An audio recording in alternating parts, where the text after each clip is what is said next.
जी बच्चों, आवाज़ आ रही है? जी सर। ओके। तो डिस्कस कर रहे थे कि सॉफ्ट सिस्टम मेथड में क्या डिफरेंस होता है।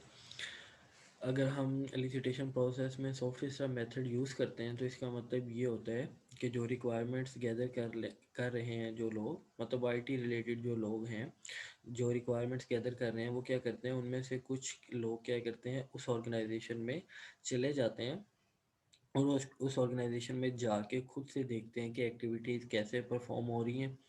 अगर डिफरेंट एक्टिविटी हैं तो डिफरेंट एक्टिविटीज़ कैसे परफॉर्म हो रही हैं, वन एक्टिविटी कैसे परफॉर्म हो रही है, सेकंड एक्टिविटी कैसे परफॉर्म हो रही है, वो अंदर उस ऑर्गेनाइजेशन में बैठ के चीज़ों को ऑब्ज़र्व करते हैं।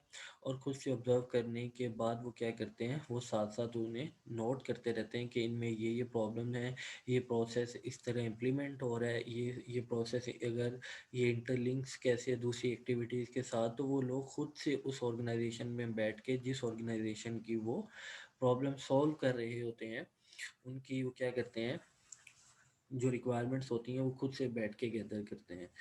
इसमें क्या होता है, इस soft system method stages of sort system method में क्या होता है कि प्रॉब्लम सिचुएशन असेसमेंट होती है, कि वो जो प्रॉब्लम जो सॉल्व करने जा रहे हैं उसे असेस करते हैं कि वो ये प्रॉब्लम एक्चुअली है क्या जो ये फेस कर रहे हैं।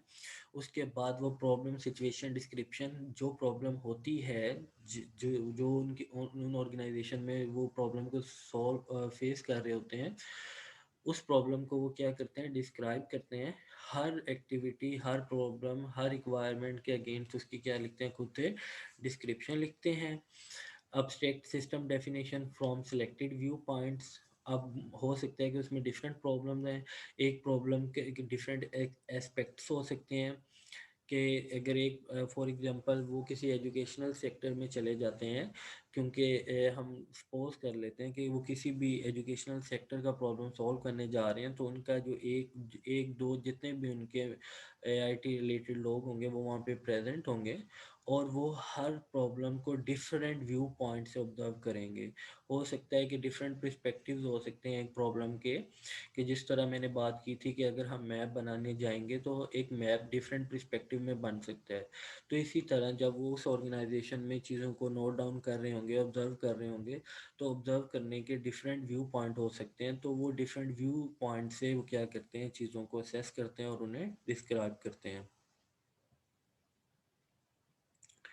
कंसेप्चुअल सिस्टम मॉडलिंग होती है कि वो कंसेप्ट वाइज एक्टिविटीज़ को मॉडल करते हैं, सिस्टम को मॉडलिंग करते हैं, कि ये इनकी प्रॉब्लम्स हैं, ये इनमें एक्टिविटीज़ हैं, ये उनका वर्क फ्लो है, ये उनके व्यू पॉइंट्स हैं।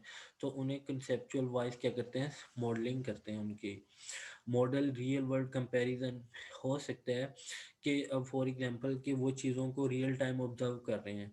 अगर यही चीज़ें वो जो लोग जिनकी वो प्रॉब्लम सॉल्व करने जा रहे हैं वो स्टेक होल्डर अपनी रिक्वायरमेंट्स बताते और ये लोग उसे नोट डाउन करते और रिक्वायरमेंट्स गैदर करते, और अगर और अब ये क्या कर रहे हैं, अब ये उन स्टेक होल्डर्स से रिक्वायरमेंट गैदर नहीं कर रहे, अब ये वहाँ जाके खुद से चीज़ों को असेस करके, प्रॉब्लम को असेस करके, उसके बाद उनकी क्या कर रहे हैं, उनकी मॉडलिंग करके वो क्या कर रहे हैं, रिक्वायरमेंट्स को गैदर कर रहे हैं। तो जो रियल टाइम, अब तो रियल टाइम वो देख रहे हैं चीज़ों को, और जो वो स्टेक होल्डर से पूछते और स्टेक होल्डर से पूछने के बाद अपनी रिक्वायरमेंट्स गैदर करते, तो इनमें बहुत सारा डिफरेंस हो सकता है। और ज़्यादा पॉसिबिलिटी ये है कि जब वो आईटी रिलेटेड लोग खुद जाके प्रॉब्लम्स को डिस्कस करेंगे, सॉरी असेस करेंगे और चीज़ों को ऑब्जर्व करेंगे, वो ज़्यादा एफिशिएंट होंगे एज़ कम्पेयर टू कि वो स्टेक होल्डर से जाके चीज़ों को पूछें और उन्हें गैदर करें। तो ये हो सकता है कि सम टाइम ये हो सकता है कि जो रियल आपके पास जो रियल टाइम, अब तो ये रियल टाइम असेसमेंट हो रही है रिक्वायरमेंट्स की, तो ये ज़्यादा एफिशिएंट हो एज़ कम्पेयर टू कि अगर आप जाके स्टेक होल्डर से रिक्वायरमेंट्स गैदर करते हो। चेंज आइडेंटिफिकेशन आ जाती है, रिकमेंडेशन फॉर एक्शन आ जाती है, कि इसमें रिकमेंडेशंस भी आती रहती हैं, कि एक अगर आपने एक्टिविटी परफॉर्म करनी है तो वो ऑब्जर्व करता रहता है कि इसमें क्या क्या एक्शन परफॉर्म हो रहे हैं और किस किस तरह एक्शन परफॉर्म हो रहे हैं। ये सारी चीज़ें वो किस में आ जाती हैं, एसएसएम स्टेजेस में आ जाती हैं। तो ये क्या है, एक्चुअली सॉफ्ट सिस्टम मेथड क्यों यूज़ करते हैं, कि इसमें क्या होता है कि वो डायरेक्ट स्टेक होल्डर से जाके इंटरव्यू या दूसरी टेक्निक यूज़ करते हुए रिक्वायरमेंट्स को गैदर नहीं करते।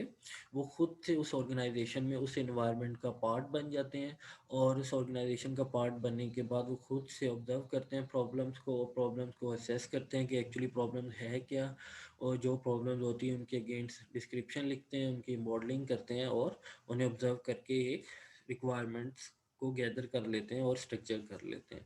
तो ये हमारी क्या थी, डिफरेंट टेक्निक्स थी। यहाँ पे हम वाइंड अप करते हैं आज का लेक्चर कि एक्चुअली हमने क्या किया है कि हम पढ़ रहे थे एलिसिटेशन टेक्निक पढ़ रहे थे कि अगर हमने यूज़र से रिक्वायरमेंट्स गैदर करनी है तो हमारे पास कितने डिफरेंट वेज हो सकते हैं।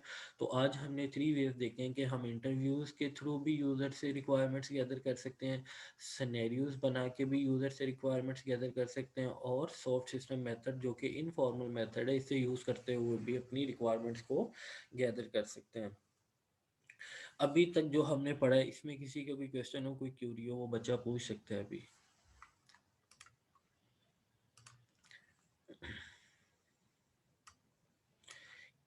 किसी का कोई क्वेश्चन हो, कोई क्यूरी हो, वो बच्चा पूछ सकता है अभी बच्चों। सर ये रिवाइज करने के बाद क्वेश्चन पर चलेंगे इसके बारे में, वैसे तो सारा समझ आ गई है। ओके जी, नूर इलाही बच्चे समझ आ गई? नूर इलाही,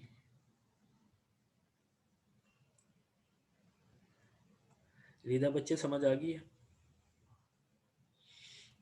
यस सर। बच्चे क्या डिस्कस किया आज हमने? सर हमने पहले 3 वो देखे, एनालिसिस, एलिस्टेशन और एक मिनट सर। हाँ मतलब वो देखिए, उसके बाद हमने 3 टेक्निक्स देखी कि हम लोग किस तरह रिक्वायरमेंट्स को गैदर कर सकते हैं, जिसमें हमारे पास ये इंटरव्यूज आ रहे थे जिसमें हमारे पास कम से कम कॉन्फ्लिक्ट्स हों, इस तरह के हमने तरीके निकाले। बच्चे तो हमने जो सिनेरियोज के थ्रू भी करा था, और एक इनफॉर्मल भी देखा हमने। ओके, सॉरी इंटरव्यूज में कितनी टाइप्स होती हैं रिक्वायरमेंट्स गैदर करने की सर, इंटरव्यूज की? सर 2 टाइप्स होती हैं। कौन कौन सी बच्चे? एक प्री प्लान क्वेश्चंस के साथ होती हैं, और एक हमारे पास क्वेश्चंस ऑलरेडी नहीं होते और हम लोग रिकॉर्डिंग्स या इस तरह से लेते हैं। तो उसमें भी हमारे पास ड्रॉबैक्स होते हैं, तो लेकिन ये 2 होते हैं। जी अरे बच्चे, आपको आवाज़ आ रही है? जी सर आ रही है। हाँ जी सर, समझ आ गई है? जी सर ऑलमोस्ट समझ आ गई है। एक्चुअली में सर, हम पढ़ क्या रहे थे आज, हमारा मेन कंटेंट सर क्या था? हमने पढ़ा है रिक्वायरमेंट एलिसिटेशन एंड उसके प्रोसेसेस पढ़े हैं, फिर बाद में हमने स्टेजेस देखी हैं, फिर बाद में हमने उनके लाइक रिक्वायरमेंट्स कैसे गैदर करेंगे वो देखा है। तो रिक्वायरमेंट्स गैदर करने की हमने कुछ टेक्निक्स देखी हैं, वो बच्चे कौन कौन सी टेक्निक्स थी? सर एक तो थी SSM, जी बच्चे। दूसरी इंटरव्यू, जी एंड सर थर्ड वन नहीं माइंड में नहीं आ रही। ओके, इनमें कोई कंफ्यूजन हो बच्चे? सर सिनेरियो से भी एग्जैक्टली बच्चे, इनमें कोई कंफ्यूजन हो आपको? नहीं सर, कंफ्यूजन तो नहीं है, बाकी होगी तो पढ़ के सर आपसे कर लेंगे डिस्कस। ओके अलीजा बच्चे, आपको समझ आ गई है?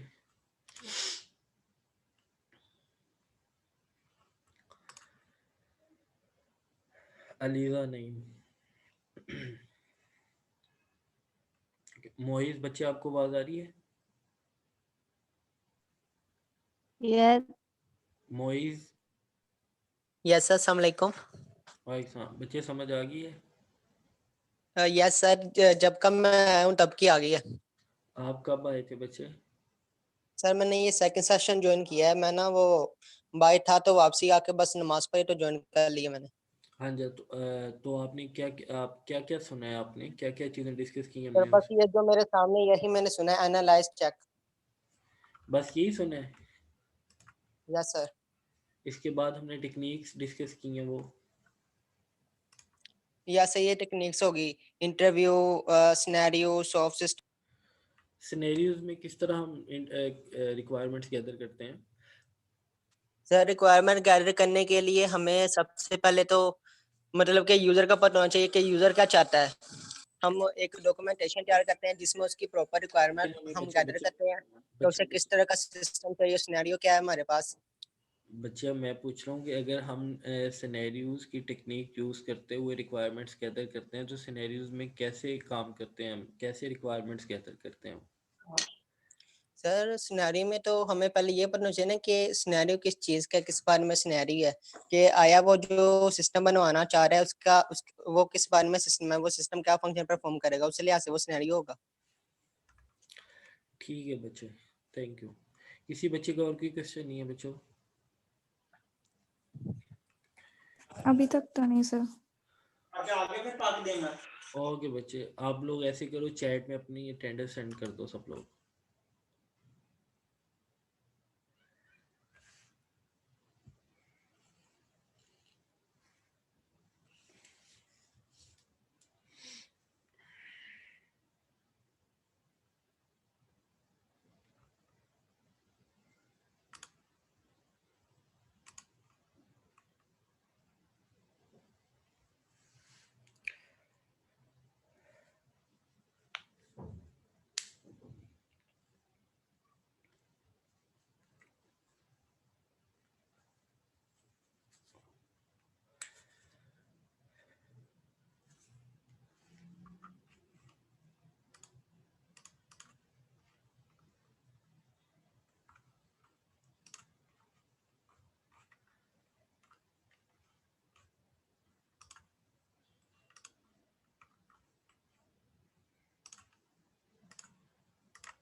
जी बच्चों, आप लोगों को आवाज़ आ रही है?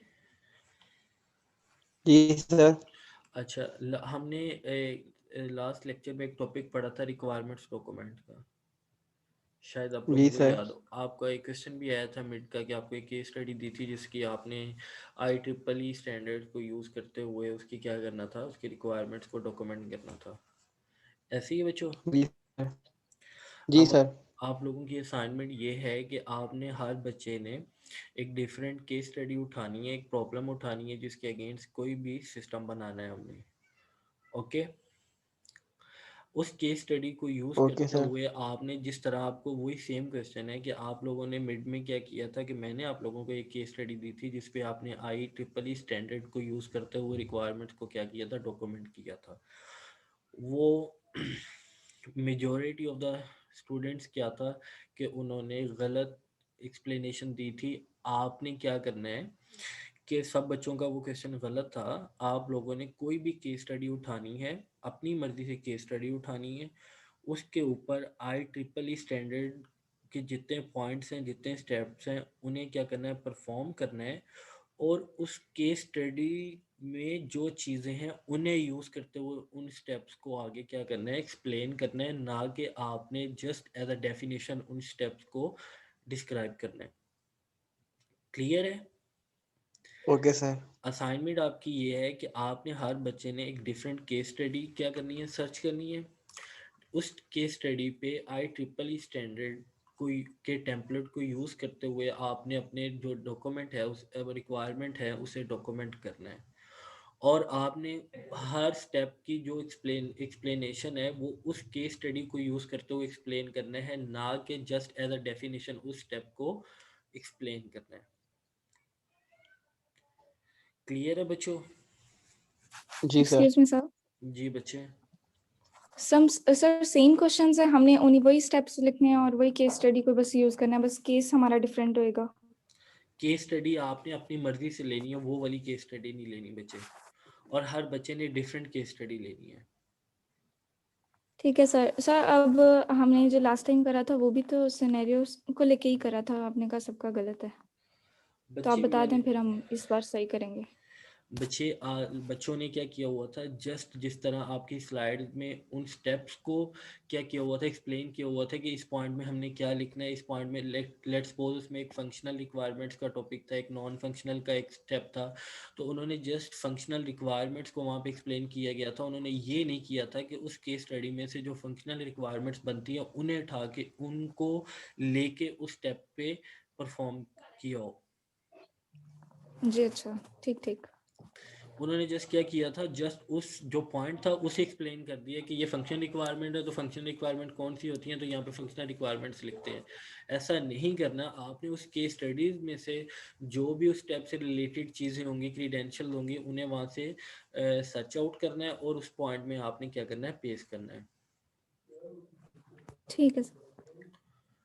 किसी बच्चे के कोई क्वेश्चन हो बच्चों? ओके बच्चे, फिर हम अपना आज के लेक्चर वाइंड अप करते हैं। थैंक यू बच्चे, अल्लाह हाफिज़।